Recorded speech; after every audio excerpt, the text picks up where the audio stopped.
Tayo para gawing LED yung halogen bulb. So yung wiring connection niya guys, yun ang itatama natin kasi pag kinabit natin yan yung LED dun sa halogen na socket niya, so baliktad po ang facing. So tara guys, samahan niyo ako, tuturo ko sa inyo kung paano gawin nyo. Pinili tayong socket na i-adapter, bali ano natin to guys, 12 volt, pang 12 volt lamp siya, saka female tsaka male connector to guys, female and female connector. So nabibili sa mga online to guys, so marami kang mabibili to. So binili ko lang din sa online to. So ganito yung tsura niya guys.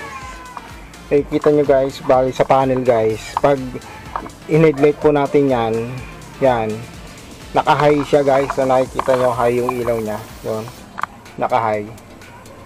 Okay, so pag nilaw natin guys, yan, pag nilaw natin, naka-high beam naman siya guys dito sa loob. So yung pilot bulb nya guys, naka-high beam. Pero dun sa headlight nya sa labas guys, naka-low. Yan. So kita nyo guys, yun yung i-correct natin. So connection lang yan guys. Pinili kong fittings guys. So kakalasin lang natin guys. Simpleng-simple lang to guys. Bali ito yung common guys na terminal, yung black, tapos low yung blue, tapos high low yung white, then blue yung high. So pagpapalitin na natin guys. So simple yan guys, kumuha kayo ng screwdriver na pinakamaliit, sungkitin nyo lang yan dulo para mahugot. Yan, ganun lang po. Tapos yung isa rin sungkitin guys, yan, din nyo lang, o kaya alambre. Yan. So ganyan lang guys. Then ipagpalit nyo lang po rito guys sa kabila.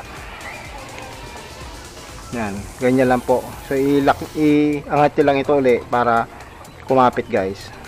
Yan, ganun lang. So pagpapalitin nyo lang guys yung low at saka high. So yan lang naman pong naging problema niya, kaya baliktad guys yung ilaw natin. Yan.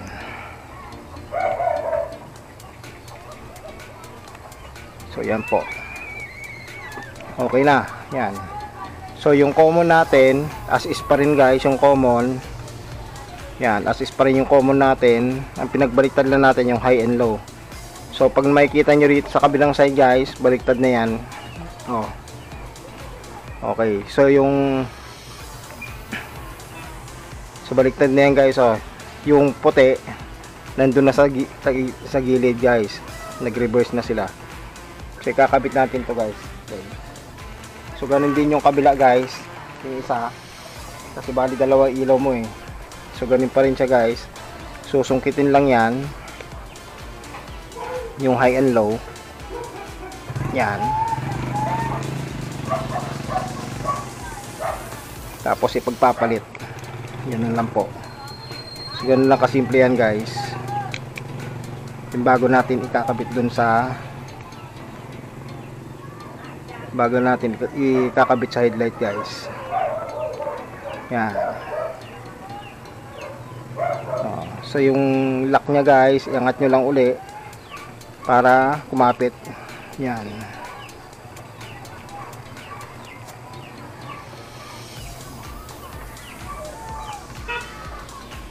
Okay, yan na po guys. So naikabit na natin guys yung napagpalit na natin. So ilalagay natin ngayon dito sa headlight guys.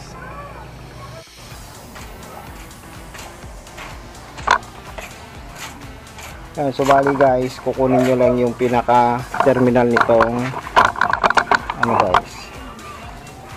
Yan. So terminal socket guys ng ilaw. Yan po.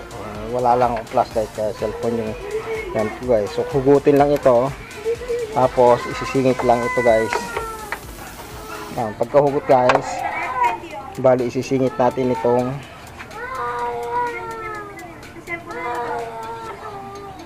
yan.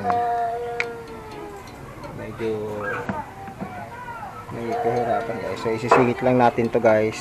Yan, paplug lang natin. Then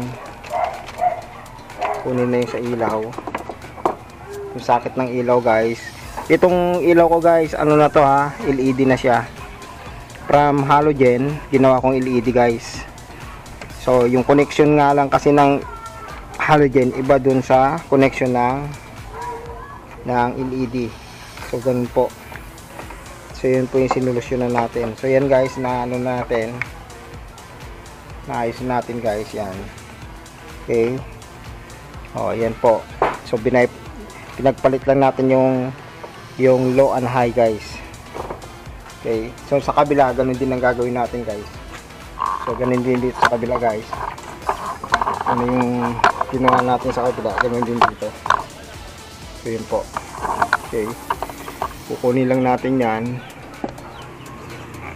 connection nito.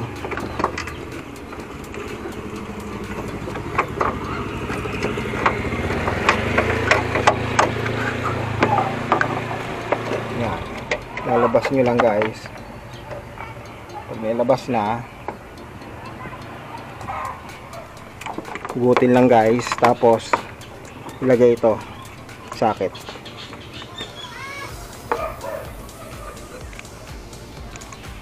Yan. Yan, ganyan lang po siya guys. Tapos ibalik na guys. Yan. Okay? So, ganun lang po kasimple yan guys ang pagpalit ng wiring. So, try po natin guys kung ano yung kalalabasan niya. So yan po guys, bali try natin. So ito yung naka-high. Yan, kita nyo naman guys, naka-high siya. Yan. Oh, naka-high, di ba? Oh, yun. Oh, ito yung low. Okay, so yun yung low.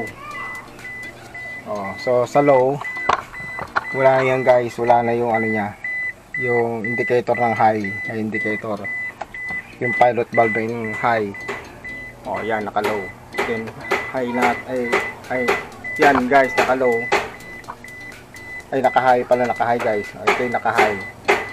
Oh, ito yung naka-low. Okay. So yun po guys. Guys, natapos na po natin i-convert itong headlight bulb from halogen to LED bulb ng Toyota Innova guys. So sana may nakuha kang kalaman sa vlog ko na to. Thank you for watching. Please like and subscribe to my YouTube channel. Thank you.